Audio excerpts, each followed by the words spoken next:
우리 이 시간 하나님의 말씀 봅니다. 빌립보서 2장 1절에서 4절까지만 봅니다.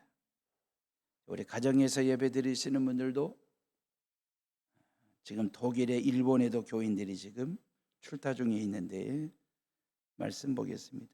빌립보서 2장 1절에서 4절.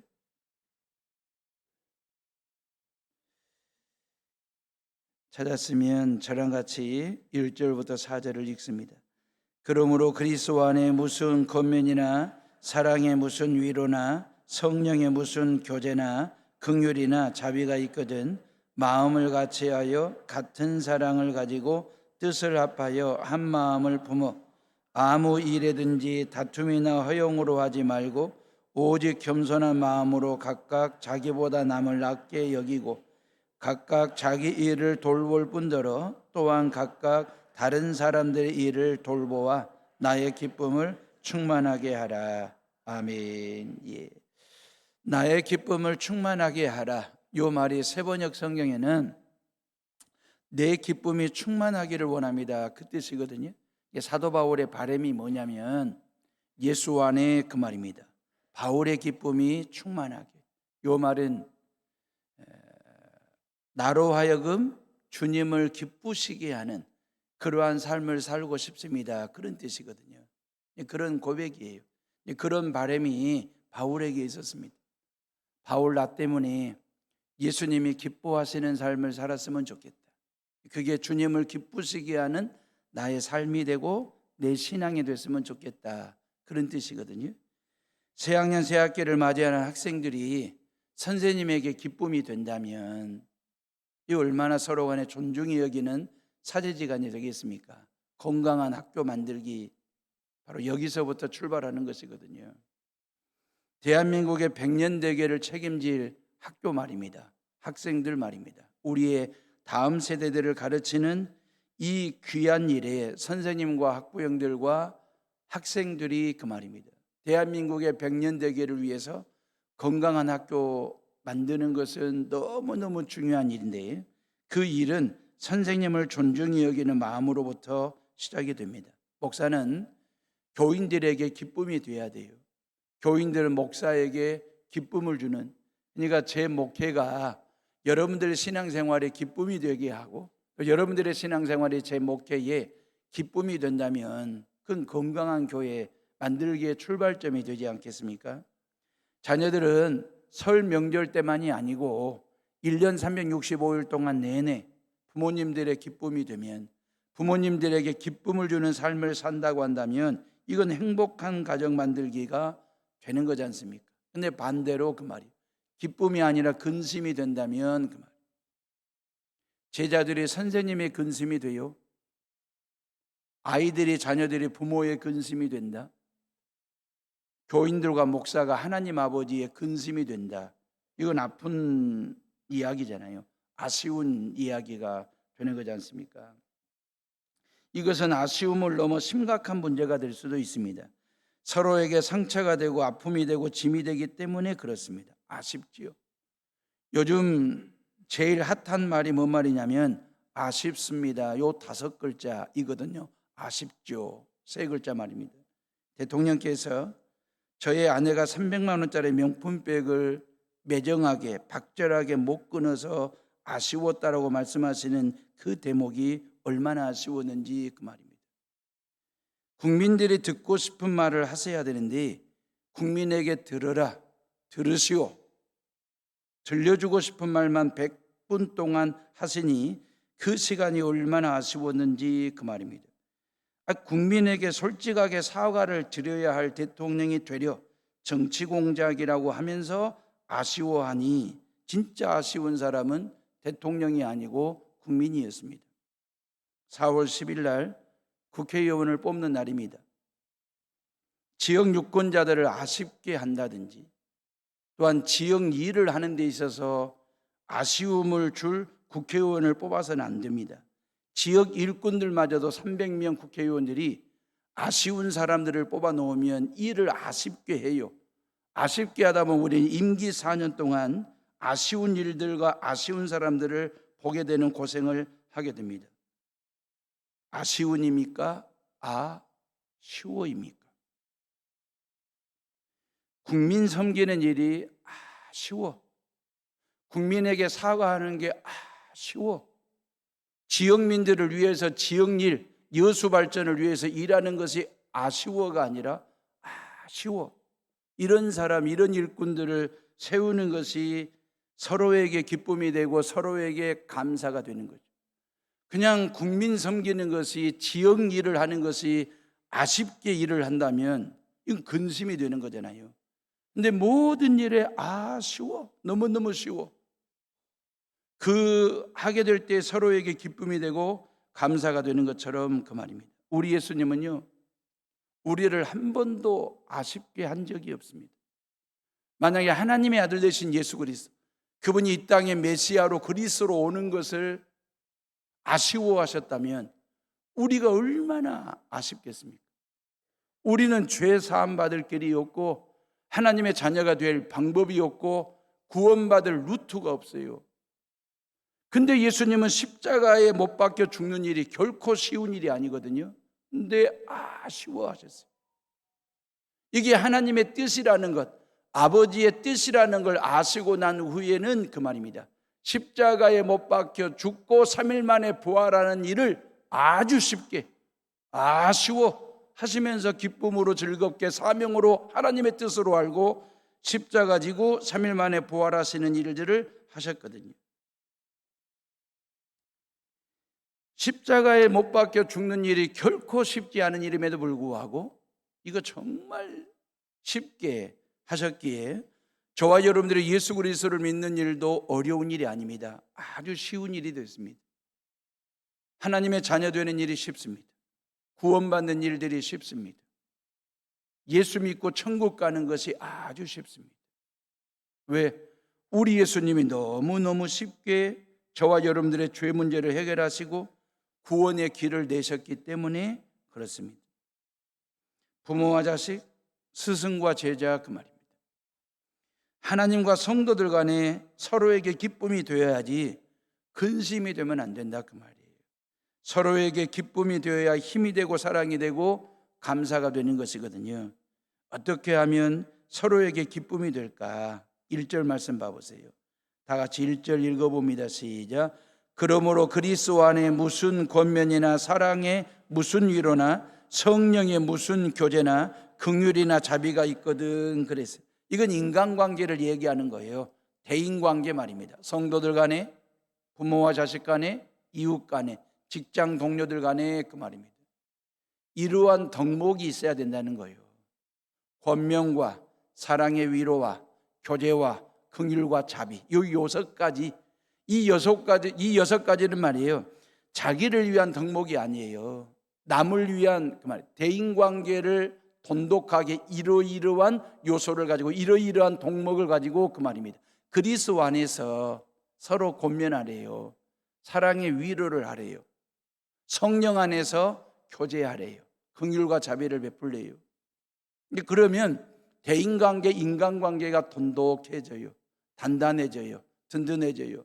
그걸 보시는 주님이 기뻐하시겠다라고 말씀하셨거든요. 가족들 간에도 성도들 간에도 이웃과 직장 동료들 간에도 그 말입니다. 대인관계가 어떻게 단단해지느냐? 서로 권면하고 서로 사랑으로 위로하래요. 근데 어디 안에서? 그리스도 안에서. 전제 조건이 있어요. 내 안에서, 내 생각 속에서, 내 경험과 어떤 내 연륜 안에서 권면과 사랑의 위로가 때에 따라 잔소리가 되어버릴 수도 있어요. 좋은 소리가 좋은 소리로 들리지 않으면 그 좋은 관계가 아슬아슬하게 위태로워질 때가 있거든요. 우리의 말이라고 하는 것, 내가 누군가를 권면하고 싶은데 사랑의 위로를 하고는 싶은데 그 말. 설 명절에 만난 아들, 딸, 며느리 사이에 앉혀놓고 권면하고 싶어요. 사랑의 위로를 해드리고 싶어. 근데 그 권면과 사랑의 위로가 그 말입니다. 한마디 더 하면 잔소리가 될 수도 있고 좀 톤이 올라가거나 약간 좀 격한 반응을 일으키게 되면 이게 싫은 소리가 되고 잔소리가 되어버릴 수도 있다 그 말. 아슬아슬할 때가 있거든요. 한번 꾹 참으면 이게 좋은 소리, 좋은 감정으로 마무리가 될 수도 있는 관계인데 그 말이에요. 그래서 성경은 그리스도 안에서 권면하래요. 예수 안으로 끌어들여서 예수 안에서 권면하고 사랑의 위로를 할 때에 그것이 기쁨이 되고 그게 힘이 되고 위로가 되고 복이 된다라고 하는 얘기. 교제도 마찬가지입니다. 이 설 명절에 식구들끼리 서로 마주보고 앉아서 맛있는 음식 차려놓고도 그 말이에요. 성령 안에서 교제하고 긍휼과 자비를 베풀 때에 그 말입니다.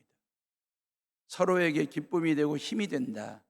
요 인간관계의 아주 중요한 덕목 이 6가지 말입니다. 권면과 사랑과 위로, 그리고 교제와 긍휼과 자비. 오늘 점심은 교회에서 드시는 게 아니에요. 예배 끝나고 집으로 들어가셔서 점심 차리실 텐데 이 점심 밥상 위에다 6가지 메뉴를 좀 올려보자 그 말이에요. 권면과 사랑과 위로, 교제와 긍휼과 자비.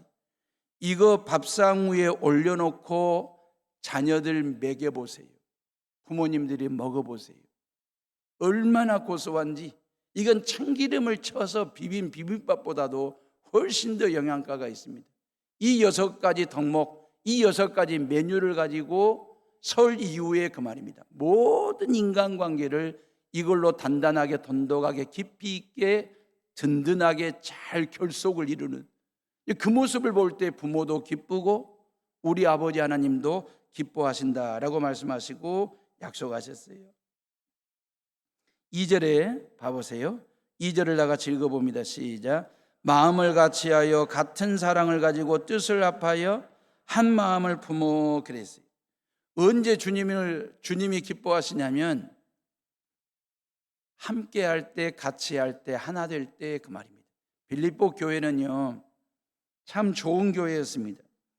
사도 바울이 지금 빌립보 교회 교인들을 향하여 마음을 같이하라, 같은 사랑을 하라, 뜻을 합하라, 한 마음을 품으라고 얘기하잖아요. 공통점이 뭡니까? 연합과 일치, 하나됨입니다. 빌립보 교회는 참 좋은 교회였어요.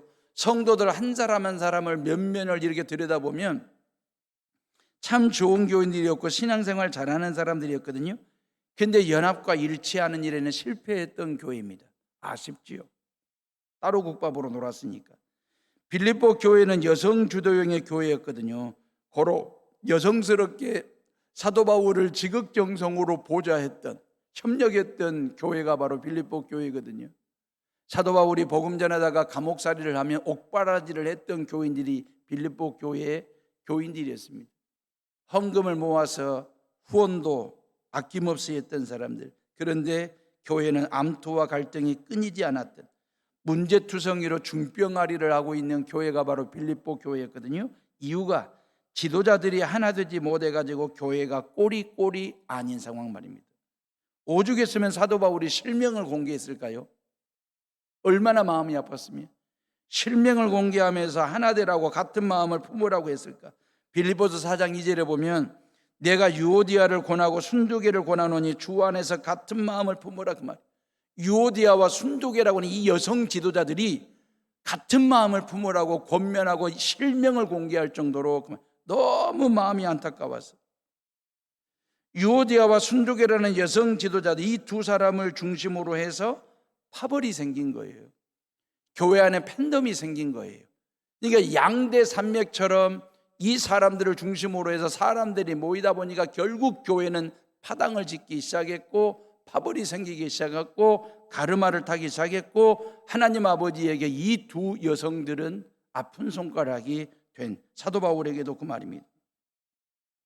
서로 간의 권면이나 사랑과 위로를 통해서 교제와 긍휼과 자비를 통해서 하나 되고 똘똘 뭉쳤으면 참 좋았을 것을 그리하지 못하고 교회는 중병아리를 하는 교회가 됐거든요. 여러분 여성 지도자 유오디아와 순두개는요 따로따로 떼어놓고 보면 능력이나 실력이나 지도력에서 개인적으로 보면 아주 탁월한 여성들이었습니다. 그런데 결국 이들은 하나님의 기쁨이 얼마든지 될 수도 있는 지도력과 열정과 열의와 열성을 가지고 있는 여자들이었는데 그리하지 못하고 오히려 하나님의 근심이 됐고 교회의 근심이 되었습니다. 사도 바울이 실명까지 공개하면서 하나 되라고 한 것은 그만큼 바울에게도 요 일은 아픔이고 고통이었다라고 하는 뜻이거든요. 한 집안에서 두 며느리가 하나 되지 못할 때의 그 말입니다. 부모 마음 속은 오죽하겠습니까? 두 아들이 싸워요. 이것은 부모님의 가슴에 대못을 박는 아픔이거든요. 노안으로 찾아온 고통보다 더한 고통이고 아픔이 되는 것입니다. 바울이 실명까지 공개한 것은 이 두 사람은 한 마음으로 복음을 위하여 힘썼던 동역자였고 동지들이었거든요. 빌립보서 4장 3절에 보면 나와 멍에를 같이 한 네게 구하노니 그랬어요. 이 유오디아와 순두계는 사도 바울과 함께 멍에를 같이 맬 정도로 내게 구하노니 복음에 나와 함께 힘쓰던 저 여인들 그랬어요. 복음에 힘쓰던 저 여인들이라고 이야기할 정도로. 그러면 사도 바울과 함께 일을 하고 사도 바울을 협력했다라고 하는 단순한 표현이 아니라 힘썼다라고 하는 말을 헬라어 원어에 뭘 썼냐면 쉬나 솔레오라고 하는 단어를 썼거든요.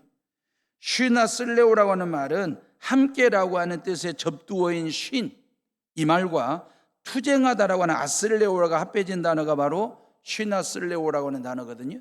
이건 운동 경기할 때나 전쟁할 때 쓰는 단어가 쉬나 솔레오입니다.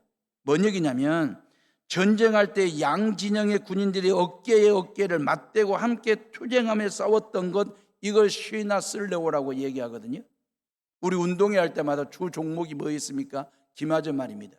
4명의 말들이 3명의 어깨동무를 하고 1명의 목말을 태워가지고 상대방의 모자를 벗긴다든지 아니면 상대방을 쓰러뜨렸을 때 이기는 게 바로 기마전이지 않습니까? 미식 축구를 봐보세요. 어깨동무를 하고 스크럼을 짭니다. 스크럼을 짜가지고 상대방 진영으로 조금이라도 더 밀고 들어가기 위해서 그들이 얼마나 어깨동무를 하고 스크럼을 짠 상태, 이걸 쉬나 솔레오라고 얘기하거든요. 사도 바울과 함께 어깨동무를 하고 영적 스크럼을 짰던 사람들이 누구냐면 유오드기아와 순두기였다 그 말이에요.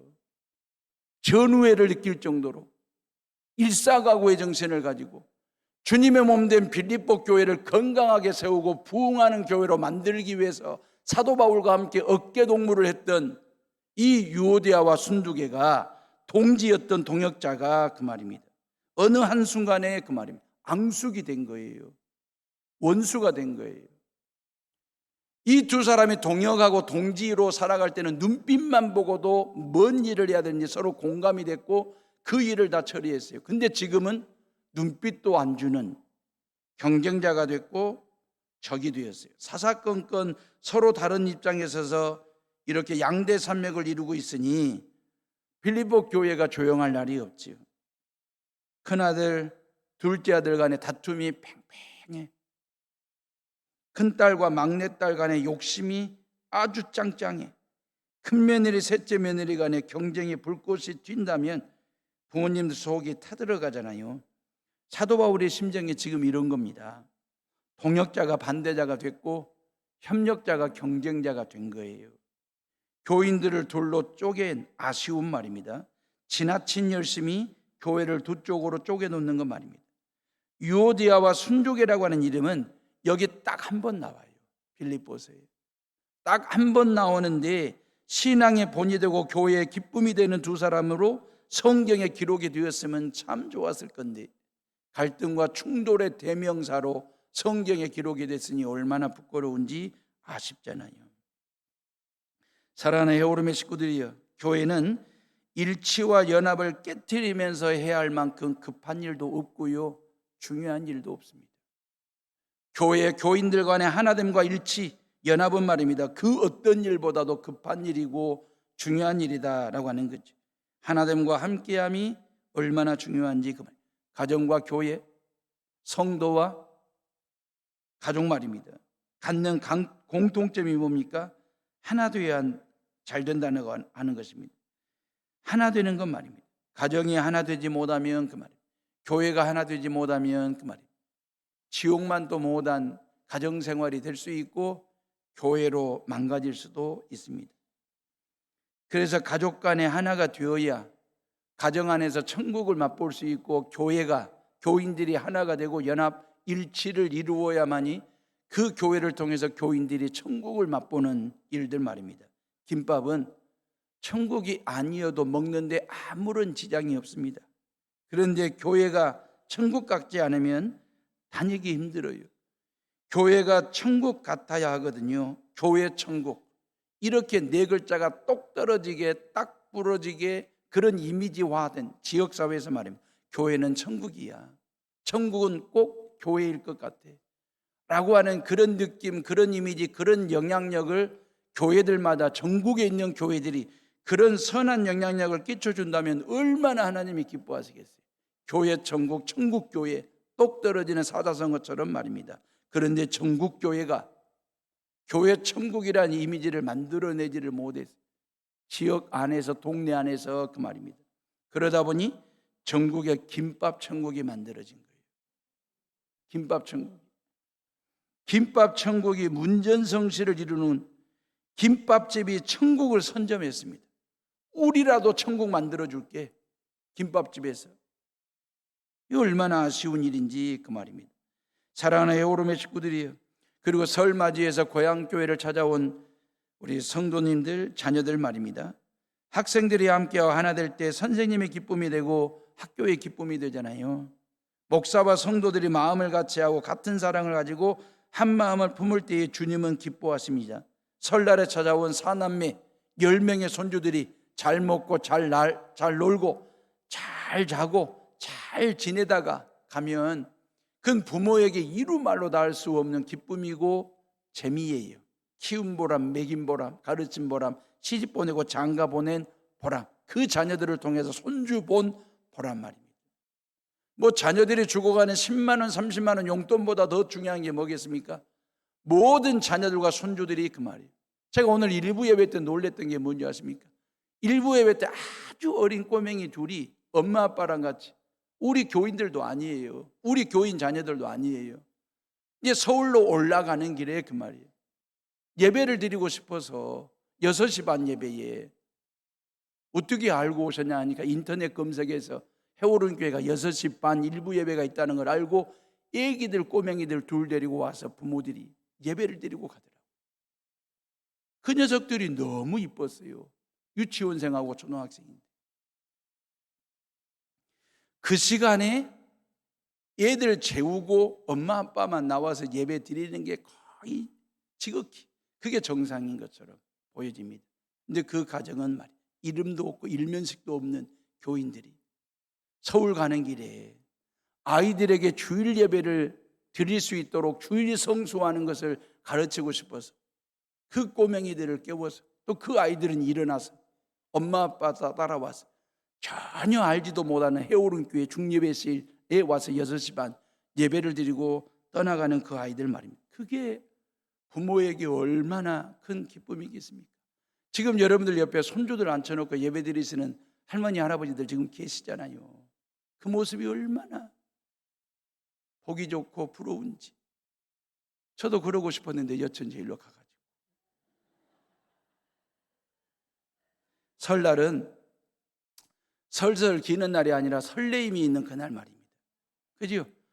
그래서 내년 설날도 할아버지 할머니가 어머니 아버지가 기다리는, 왜?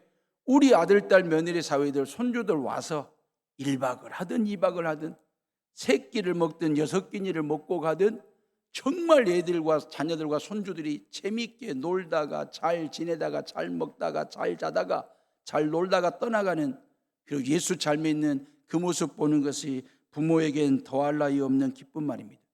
그래서 2절은 마음을 같이 하라 그랬잖아요. 같은 사랑을 하고 뜻을 합하여 한 마음을 품으라고 성경은 말씀하신 것이거든요. 요즘 세상이 얼마나 각박합니까? 이기주의가 팽배하지 않습니까? 다시 말하면 함께하는 것을 내버려 두지 않습니다. 세대가 말입니다. 남이 나를 아는 것도 귀찮아. 내가 남을 알고 싶지도 않아. 너는 너, 나는 나. 따로따로 사는. 모두가 다 그냥 그 독불장군식으로 살아가는 거 말입니다. 사랑의 반대말은 미움이 아니거든요. 무관심입니다. 이러니 인간관계에서 권면이나 사랑이나 위로나 교제나 긍휼이나 자비가 없지요. 마음과 사랑을 같이 하며 함께 하지를 못하며 이러다 보니 서로에게 근심이 되는 경우들이 있거든요. 음력설을 맞이해서 그 말입니다. 우리 모든 가족들, 모든 식구들이 1절 말씀대로 권면과 사랑과 위로, 교제와 긍휼과 자비로 가족 예를 단단하게, 가족 간에 2절 말씀대로 마음을 같이 하는 겁니다. 같은 사랑을 하는 거예요. 뜻을 합하는 것입니다. 한 마음을 품고 예수 잘 믿는 신앙의 명가를 이루어내는 성도들 되시기를 주님의 이름으로 축원합니다. 함께 하는 것이 얼마나 중요한지 그 말이에요. 성경은 창세기 1장부터 요한계시록 22장까지 성경 곳곳마다 내가 너희와 함께 한다라고 하는 이 함께 한다라고 하는 말씀의 약속을 여러 번 하세요. 시편 133편 1절에 보라 형제가 연합하여 동거함이 어찌 그리 선하고 아름다운고 그랬잖아요. 여호수아 1장 9절 내가 네게 명령한 것이 아니냐 강하고 담대하라 두려워하지 말며 놀라지 말라 네가 어디로 가든지 내 하나님 여호와가 너와 함께 하느니라 그랬어요. 여러분들 자녀들이 어디로 가든지 어디에서 살든지 여호와 하나님이 함께 하신다는 사실을 믿고 이 여수 땅에서 열심히 기도해 주시는 부모님들 되시기를 주님의 이름으로 축원합니다. 예수님은 얼마나 우리랑 함께 하고 싶으셨는지 하늘의 보호자를 버려두고 그 말이에요.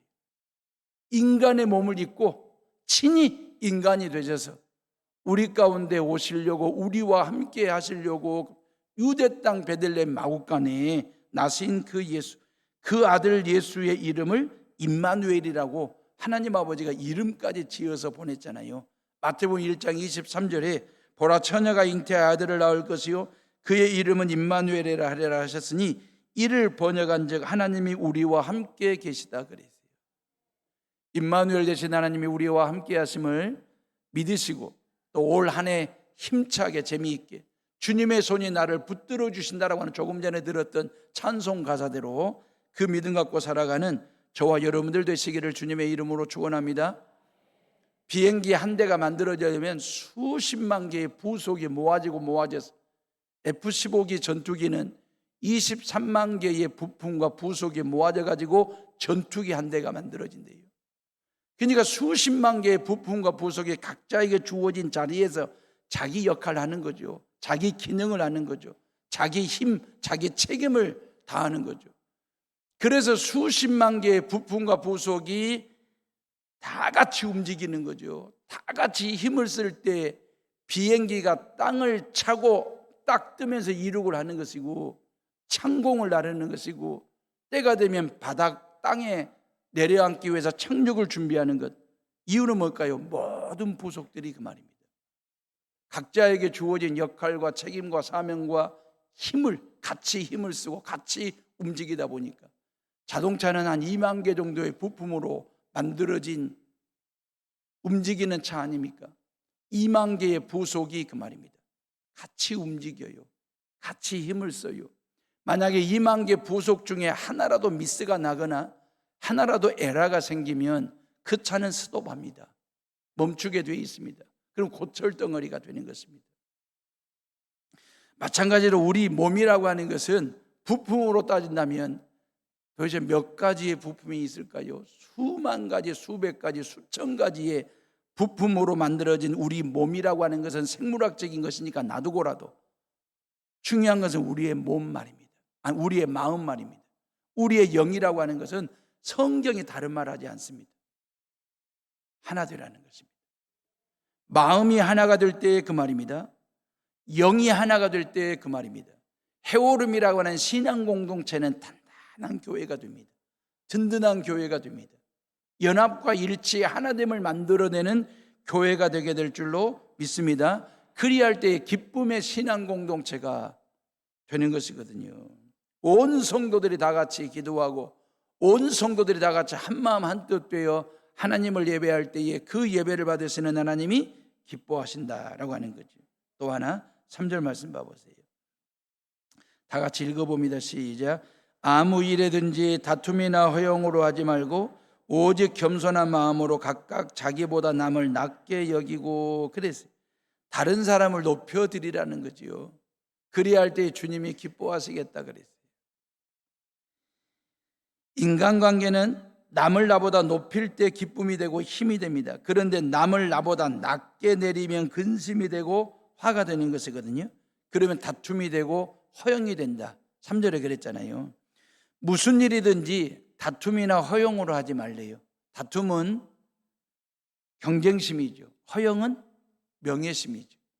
그러니까 무슨 일이 됐든, 이건 직장 일이 됐든 여러분들 사업이 됐든 교회 일이 됐든지 간에 모든 일에 있어서 다툼과 허용, 명예와 그리고 경쟁심으로 하지 마라 라고 하는 것이거든요. 성숙하지 못한 사람은 무슨 일을 해도 자신의 이름을 높이고 자신을 드러내려고 합니다. 왜 다툽니까? 왜 허용을 부립니까? 자신을 높이려고 하다 보니 다툼이 일어나고 허용이 생기는 것입니다. 아쉽죠? 우리는 하나님의 걸작품이에요. 저와 여러분들은 하나님의 형상대로, 하나님의 모양대로, 하나님의 이미지대로 만들어진 수작 중의 수작입니다. 하나님이 우리를 직접 만드셨습니다. 만약에 하나님께서 우리를 작품이 아닌 상품으로 만들었다고 한다면 상품은 비교가 됩니다. 여러분들이 무슨 상품을 사려고 할 때 그 상품은 비교하고 사는 거잖아요. 기능을 비교한다든지, 디자인을 비교한다든지, 성능을 비교한다든지, 아니면 가격을 비교한다든지. 상품은 비교해서 사는 것이거든요. 근데 작품은요, 비교하면 안 되는 거예요. 특히 우리는 하나님의 형상대로 지음받은 하나님의 걸작품들인데, 이 하나님의 걸작품 된 나를 다른 사람과 비교하는 순간에 다툼이 생긴다니까요. 허영이 생기는 거예요. 다른 사람보다는 더 꾸며야 되겠거든. 다른 사람보다는 더 높이 올라가야 되겠거든. 다른 사람보다는 더 가져야 되겠거든. 그러니까 비교하는 순간에 다툼이 생기고 허영이 생기고 명예와 경쟁이 생기는 것입니다. 성경은 우리에게 말씀하세요. 저와 여러분들이 하나님의 형상대로 지음받은 존재라고. 우리는 수작 중에 수작이에요. 걸작 중에 걸작입니다. 우리는 상품이 아닙니다. 작품입니다. 고로 비교하지 말고요. 하나님이 내게 주신 은혜로 알고 감사하시면서 겸손하게 사시는 거예요. 나보다도 남을 더 낮게 높여드리면서 살아갈 때 하나님의 은혜는 누구에게 옵니까? 겸손한 자에게, 낮은 자에게, 자기를 낮추는 자에게 오는 것이니까. 자, 4절 말씀 다 같이 읽어봅니다. 시작. 각각 자기 일을 돌볼 뿐더러 또한 각각 다른 사람들의 일을 돌보아 나의 기쁨을 충만하게 하라. 그래서 다른 사람의 일을 돌보래요. 그래야 주님이 기쁨이 되고 서로에게 복이 된대요. 여기서 돌보다라고 할 때에 헬라어로는 스코푼테스라고 하는 단어를 썼거든요. 이 스코푼테스라고 하는 단어는 목표를 바라본다 그 뜻입니다. 그러니까 활을 쏘는 궁수가 말이에요. 총을 쏘는 총잡이가 관역을 향하여 목표를 향하여 정확하게 활을 날리고 총을 쏘기 위해서 한쪽 눈을 감고 집중하잖아요. 이걸 스코푼테스라고 얘기합니다. 내 주변 사람들을 돌보아 그랬거든요. 이게 주님의 기쁨이 된대요. 여러분들이 앞뒤 좌우 동서남북을 스코푼테스 하셔야 돼요.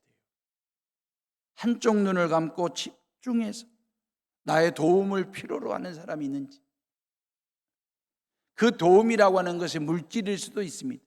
나의 물질을 필요로 하면 그 물질을 도와주면 되는 거고, 나의 따뜻한 마음을 필요로 하면 여러분들이 다가서서 그 말입니다. 예수님의 따뜻한 온기를 느낄 수 있도록 마음 나누게 하시면 되는 거예요. 여러분들에게 있는 기쁨과 감사를 나누고 싶어하고 필요로 하시는 분들이 있으면 스코푼테스 하세요. 집중해서 보세요. 여러분들의 물질이 아니고 마음이 아니어도 여러분들이 가지고 있는 그 기쁨과 그 즐거움을 같이 말동무하듯이 대화하듯이 나누고 싶어하는 이웃들이 있다 그 말이에요. 1절 말씀대로 살아야 되는 이유, 2절 말씀대로 살아야 되고 3절 말씀대로 남을 높여드리는 삶을 살아야 되는 이유는 뭐냐면 1절과 2절과 3절 말씀이 나한테 머물러 있으면 안 된다는 거예요. 나한테 새겨진 이 말씀이 누군가에게 이 말씀을 흘려보내는 삶을 살려면 돌보는 사람이 되래요. 돌아보는 사람이 되리. 스코폰테스 하래요. 그리야 할 때에 주님이 기뻐하신다. 물론 여러분들이 하실 얘기는 있죠. 요즘 세상살이가 얼마나 바쁜데, 분주한데, 나에게 주어진 일 처리하기도 벅차고 시간도 없는데 뭔 남의 일까지 돌본답니까? 라고 따질 수도 있습니다. 그러나 예수 믿는 저와 여러분들이 그 말이에요. 세상 사람들과 좀 다른 격이 다르게 살아야 될 이유가 뭡니까? 세상 사람들은 그럴 수 있어요. 나 바쁜데 내 시간 쓰기도 내 일하기도 벅찬데 뭔 놈의 남의 일까지 그럴 수 있어요. 그러나 예수 믿는 사람들은 그 말이에요. 스코폰테스 해야 된다 그 말이에요. 1절에 그랬잖아요. 그러므로 그랬어요. 에? 그러므로 요 말은 뭔 말이냐면 뭔 말을 했다 그 말이에요. 어디서? 1장에서. 1장에서 이러이러한 말을 했으니 그러므로 이렇게 살아라 그 말이잖아요. 전치사로. 그럼 1절에서 뭔 말을 했는데요? 1절로 마지막 절까지 살피려면 설교 멀었어요. 끝나려면. 대표적인 구절이 하나 있어요. 27절이거든요. 27절을 다 같이 봐보세요. 1장 27절. 오직 너희는 그리스도의 복음에 합당하게 생활하라 그랬잖아요. 오직 너희는 그리스도의 복음에 합당하게 생활하라. 그러므로 그랬어요. 그럼 복음에 합당하게 사는 삶이 뭘까요? 아까 1절로 4절을 봤잖아요. 5절 이후로 계속해서 나와요. 다시 말하면 1장에서는 예수 그리스도를 믿으면 어떻게 되는지 교리적인 이야기를 했어요. 2장에서부터는요 실천적인 얘기를 하는 거예요. 그리스도의 복음에 합당한 생활하라. 여러분들에게 제가 물어볼게요. 예수 그리스도를 믿음으로 구원을 받습니다. 믿습니까? 오케이. 그러면 우리 모두는 예수 그리스도를 믿음으로 구원 얻었어요. 이러면 됐잖아요. 더더욱 구원은 행함을 통해서 얻는 것이 아니라고 성경 곳곳에서 얘기했지 않습니까? 그런데 성경은 말입니다. 성경 곳곳마다 행함을 강조하는 말씀도 만만치 않거든요. 에베소서 2장에 보면 우리가 구원 얻은 것은 전적인 하나님의 은혜라고 얘기하면서 너희들이 자랑하지 마라 그랬거든요. 다시 말하면 우리가 죄 사함 받고 하나님의 자녀가 되고 구원받는 데 있어서 저와 여러분들의 어떤 공로도 어떤 수고도 0.00001%도 포함되지 않았습니다. 전적인 하나님의 은혜입니다. 그런데 왜 우리를 구원하셨느냐 그 말이에요. 선한 일을 하며 살아가도록 하시려고. 에베소서 2장에 이 말이 나와요. 우리가 구원받은 것은 전적인 하나님의 은혜인데 믿음으로 구원받았는데 근데 왜 우리를 구원하셨느냐 그 말이에요. 우리로 하여금 선한 행위 그랬어요. 선한 행위는 딴 게 아닙니다. 공로로서의 행위를 말하는 게 아닙니다. 나를 드러내고 내 이름을 드러내기 위한 공로 차원에서 하는 행위가 아니라 선한 행위. 오로지 하나님의 영광 드러내는 그 선한 행위를 하도록 하는데 의미가 있다. 그러므로 그 말이거든요. 그래서 제가 지금까지 설교했던 1절로 4절의 내용인데 이 1절로 4절의 내용을 한 단어로 함축적으로 말하는 단어 하나가 있습니다. 5절 말씀 봐보실래요? 5절을 다 같이 읽어봅니다. 시작. 너희 안에 이 마음을 품으라. 곧 그리스도 예수의 마음이니. 그래서 마음이래요. 1절로 4절에 있는 모든 이게 마음이래요. 그럼 이렇게 사신 분이 계신데 이렇게 사신 분이 누구냐면 예수 그리스도래요. 우리 마음속에 예수 그리스도의 마음을 장착시키래요. 예수님의 마음속에 우리의 마음을 집어넣으래요. 그래서 우리가 예수님의 마음을 품고 살으래요. 예수님의 마음을 간직하고 살으라는 얘기가 아니고 좀 더 광의적인 의미로 예수님처럼 그렇게 살으래요. 그게 주님의 마음이에요. 우리는 예수 그리스도를 믿음으로 구원받았습니다. 고로 더 이상 구원을 얻기 위해서 뭔가를 할 필요가 없습니다. 물어볼게요. 예배를 드림으로 구원받습니까? 구원을 받았으니까 예배를 드립니까? 헌금을 드림으로 구원받습니까? 구원을 받았으니까 헌금을 드리는 것입니까? 아시잖아요, 다들. 만약에 구원을 얻기 위해서 예배를 드린다면 그것은 공로가 됩니다. 지금 여러분들이 드리는 예배가 구원받기 위해서 드리는 예배라면 공로가 된다니까요. 이거 은혜가 아니에요. 근데 우리는 구원받았기 때문에 주일날 만사를 제쳐놓고 하나님의 몸된 성전에 와서 하나님을 예배해요. 그래서 우리의 공로가 아니에요. 하나님의 은혜가 되고 감사가 되고 축복이 되는 것이거든요. 그렇기 때문에 그 예배를 주님이 기쁘게 받으시고 찬양으로 받으시는 거예요. 주님이 기뻐하시는 예배라면 곧 나의 기쁨이 되고 나의 찬양이 되는 거잖아요. 우리 예수님의 마음 가지고 살았으면 좋겠어요. 주님의 마음 가지고 내 주변 모든 사람들을 그렇게 대하는 올 한 해가 되었으면 좋겠다라는 생각 말입니다. 이야기 하나 하고 마치겠습니다. 프랑스의 나폴레옹 말입니다. 구라파를 정복을 했잖아요. 정복하고 난 다음에 모든 지역마다 보초병들을 세웠어요. 하루는 나폴레옹이 한밤중에 보초막을 살펴보려고 나갔습니다. 한 보초막을 방문을 했는데 보초병이 너무 피곤하고 지쳤던지 총을 보초막에다가 거치해 놓고 쪼그리고 앉아서 깊은 잠에 빠져 있었어요. 그때 나폴레옹이 손수 그 보초병의 총을 들고 대신 보초를 섰습니다. 한참 잠을 자다가 잠이 깨 뻘떡 일어나서 봤더니 자기를 대신하여 보초를 쓰고 있는 사람이 나폴레옹 장군이라는 사실을 이 병사가 알게 된 겁니다. 손이 발이 되도록 빌었지. 장군님, 용서해 주십시오. 죽을 죄를 지었습니다. 그때 나폴레옹이 한 말이, 그래 얼마나 피곤하냐. 잠깐 네가 쉬어라. 내가 너를 대신하여 보초를 서겠다. 이게 그렇게 위로했다라고 하는 이 역사에 있는 기록이거든요. 이때 그 사병은 너무너무 감격스러워서 일생 동안 나폴레옹을 위해서 충성을 다했다는 이야기가 있습니다. 우리 예수님은요, 나폴레옹처럼 보초병으로 오신 분이 아니에요. 구원병으로 오셨어요. 구세주로 오셨어요. 나폴레옹은 잠깐 대신 보초 서줄 수 있습니다. 이 사병의 피로가 풀릴 때까지. 근데 예수님은요, 잠깐이 아닙니다. 영원토록 우리 곁에 서 계시려고, 피로를 풀어주려는 게 아니라 죄 문제를 풀어주려고, 죄 문제를 풀어주시려고 우리 예수님이 우리 곁에 오셨다라고 하는 것. 이제 설 명절 보내고 다 객지로 떠나가는 그런 여러분들의 아들, 딸, 며느리, 사위들 뒤태를 보면, 어깨를 보면 삶의 무게가 만만치 않습니다. 피곤하고 지쳐 때에 따라 쓰러지고 넘어지고 자빠지고 그럴 수도 있습니다. 근데 그런 자녀들 곁에, 그런 손주들 곁에 우리 예수님께서 구세주로 곁에 계시고 그런 자녀들과 함께 하신다는 사실을 꼭 믿고, 이 여수 땅에서 그런 자녀들을 위해서 새벽마다 엎드려 기도하고 또 기도하는 부모님들 되시기를 바라고, 또 여수 시민들 되시기를 바라고, 해오름의 식구들 되시기를 주님의 이름으로 축원합니다. 우리 이 시간 다 같이 조용히 묵상하며 기도합니다.